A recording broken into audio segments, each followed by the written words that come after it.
Hello பசங்களா, நம்ம இன்னைக்கு கொஸ்டின் ஆஃப் த டேல இருக்கோம். இத கொஞ்சம் கிரியேட்டிவா நான் மாத்திருக்கேன். எப்படி மேம் கிரியேட்டிவா மாத்திருக்கீங்க அப்படின்னு கேக்குறீங்களா?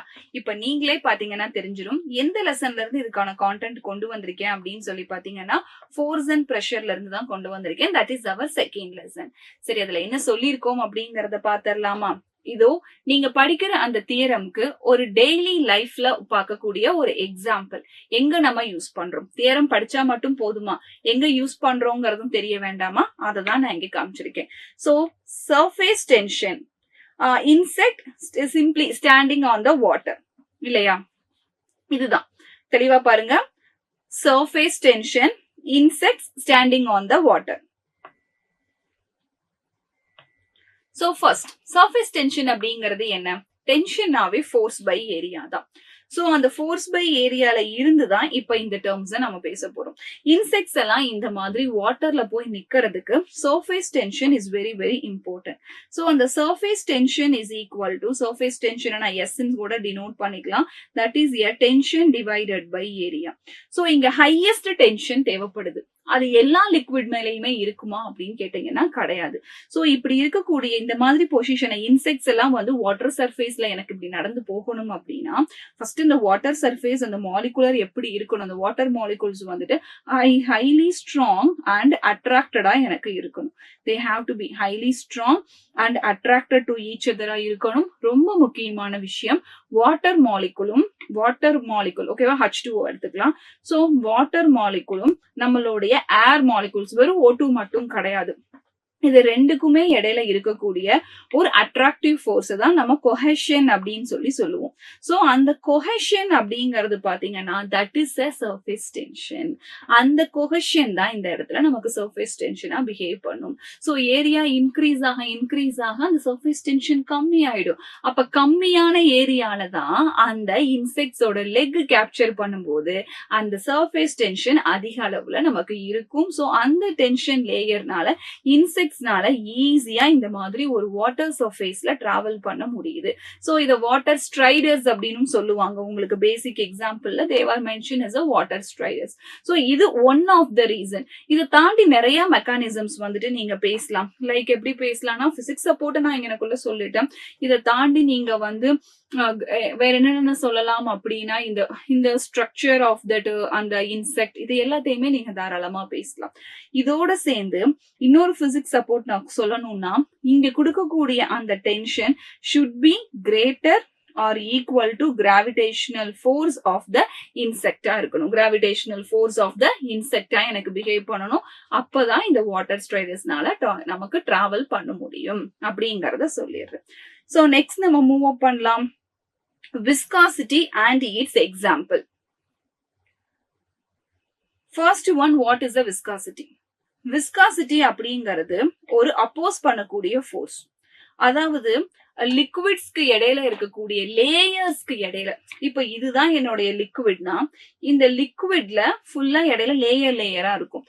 சோ ஒரு லேயரோட மூவ்மெண்ட்டை இன்னொரு லேயர் வந்து அப்போஸ் பண்ணும். நான் நடந்து போறேன், எங்க அம்மா புடிச்சு ஸ்டாப் பண்றாங்க, அந்த மாதிரி. சோ ஒரு லேயருக்கும் இன்னொரு லேயருக்கும் இடையில இருக்கக்கூடிய அந்த லேயர் அப்போசிஷனை தான், அது ஃப்ளூயிட்ல அந்த அப்போசிஷன் நடந்தா அதை தான் நம்ம விஸ்காசிட்டி அப்படின்னு சொல்லி டினோட் பண்றோம்.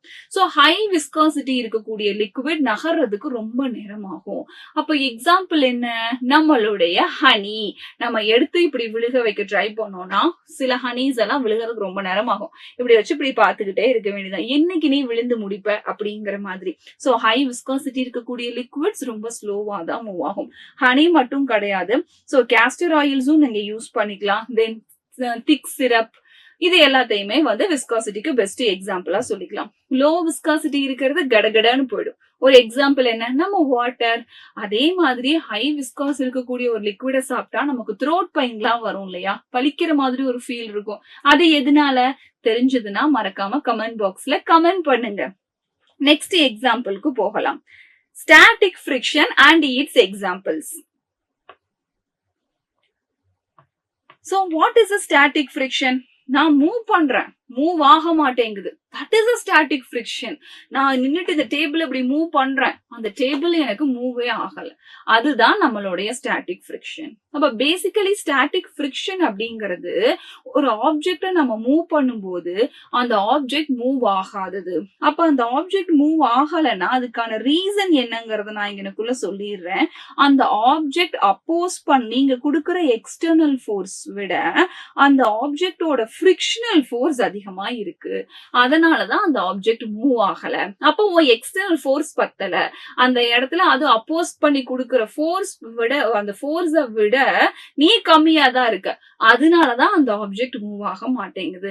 அதுதான் ஸ்டாட்டிக் ஃபிரிக்ஷன். ஸ்டாச்சு அப்படியே நிக்கிறோமா, so that is a static friction. சரிங்களா? சோ நெக்ஸ்ட் நம்ம மூவ் அப் பண்ணலாம்.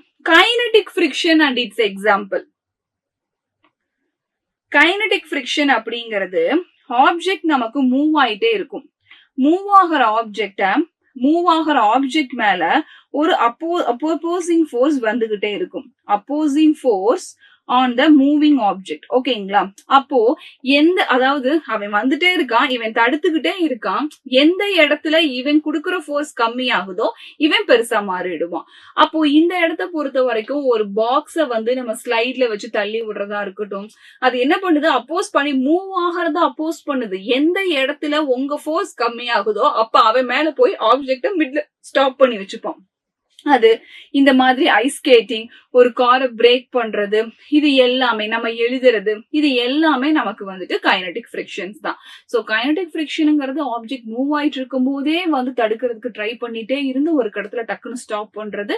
ஸ்டாட்டிக் ஃபிரிக்ஷனுங்கிறது ஆரம்பிக்கிறதுக்கு முன்னாடியே ஸ்டாப் பண்ணி வச்சிருது. இதுதான் ரெண்டுக்கும் difference. Okay, Pascal's law and its examples. First Pascal law சொன்னது என்னன்னா, pressure will be same on the all side of the liquid when they maintain at the same height. So height same இருந்ததுன்னா நீங்க ஒரு pressure கொடுத்தீங்க அப்படின்னா அந்த pressure all over the surface same heightல இருக்கிற எல்லா surfaceக்கும் ஒரே மாதிரி travel ஆகும் அப்படின்னு சொன்னதுதான். So pressure is equal to force divided by area. இங்க ஏரியா கம்மியா இருக்கு, so குட்டியா இருக்கிறதுனால நான் small a யூஸ் பண்றேன். அப்ப pressure எனக்கு அதிகமா இருக்கும். சரிங்களா? அப்போ இங்க வர வர வர வர வர என்ன நடக்கிறதுக்கு சான்ஸ் இருக்கு, சேம் pressure தானே மூவ் ஆகும். அப்ப சேம் பிரஷர் மூவ் ஆச்சுன்னா எனக்கு இந்த பெரிய ஏரியால எனக்கு அதே பிரஷர் போய் தூக்கிடும். சோ அததான் நம்ம இந்த இடத்துல டினோட் பண்றோம். இது ஒரு மெக்கானிக்கல் அட்வான்டேஜாவும் நம்ம சொல்லலாம். சோ ஏரியா உங்களுக்கு இந்த இடத்துல கம்மியா இருக்கிற பட்சத்துல நீங்க கம்மியான ஃபோர்ஸ் கொடுக்குறீங்க அப்படின்னா, ஏரியா எனக்கு கம்மியா இருக்கு, நான் ஃபோர்ஸ் கம்மியா கொடுக்குறேன்னா அதுக்கு பேலன்ஸ்டு பிரஷர் என்டையர் லிக்விட் ஃபுல்லா டிராவல் ஆகி சேம் ஹைட்லயும் எல்லா இடத்துலயுமே சேம் பிரஷர் டிராவல் ஆகி எந்த இடத்துலயுமே டிமினிஷ் ஆகாம போயிட்டு நம்ம ஒர்க் பண்ணும். அப்போ இந்த இடத்துல ஏரியா கம்மியா இருக்கும் போது நான் அதிக அளவு பிரஷர் கொடுக்குறேன். பிக்கஸ்ட் பிரஷர் டிமினிஷ் ஆகாம போயிட்டு இந்த ஆப்ஜெக்ட மேல லிஃப்ட் பண்றதுக்கு ஹெல்ப் பண்ணும். இதுதான் ஹைட்ரோ லிஃப்ட் அப்படின்னு நம்ம சொல்லுவோம். வாட்டரை வச்சு ஒரு ஆப்ஜெக்ட லிஃப்ட் பண்றதுனால ஹைட்ரோ லிஃப்ட் அப்படின்னு சொல்லி நம்ம மென்ஷன் பண்றோம். சரிங்களா? நெக்ஸ்ட் ஒன் ரொம்ப கிளியரா சொல்லியிருக்காங்க. That is a thrust and pressure example. Thrust and பிரஷரா? த்ரஸ்ட்னாலும் பிரஷர்னாலும் சேம் தானே. நல்லா கவனமா பாருங்க. இந்த இடத்துல ஆணி அடிக்கிறது உங்களுக்கு நல்லாவே தெரியுது. சோ த்ரஸ்ட் அப்படிங்கிறது ஒரு ஃபோர்ஸ். ஓகே, த்ரஸ்ட் அப்படிங்கிறது ஃபோர்ஸ். அந்த ஃபோர்ஸ நீங்க ஒரு குறிப்பிட்ட ஏரியா மேல அப்ளை பண்ணும்போது அது பிரஷரா மாறிடுது. சோ நம்ம நிக்கிறது ஒரு ஃபோர்ஸ் கொடுத்து குறிப்பிட்ட ஏரியால நிக்கிறேன், so it is a pressure. ஒரு ஆணியை வச்சு கரெக்டா ஒரு ஏரியால பேலன்ஸ் பண்ணி ஃபோர்ஸ் கொடுக்குறேன், that is a pressure. So இந்த மாதிரி உங்களுக்கு தெரிஞ்ச டெய்லி லைஃப் எக்ஸாம்பிள்ல எந்த பிசிக்ஸ் பிரின்சிபல் யூஸ் ஆகுதுன்னு சொல்லி தெரிஞ்சதுன்னா மறக்காம கமெண்ட் பாக்ஸ்ல கமெண்ட் பண்ணுங்க பசங்களா. இதே மாதிரி நிறைய கிரியேட்டிவ் செஷனோட நான் உங்களை மீட் பண்றேன். Thank you so much for the wonderful session.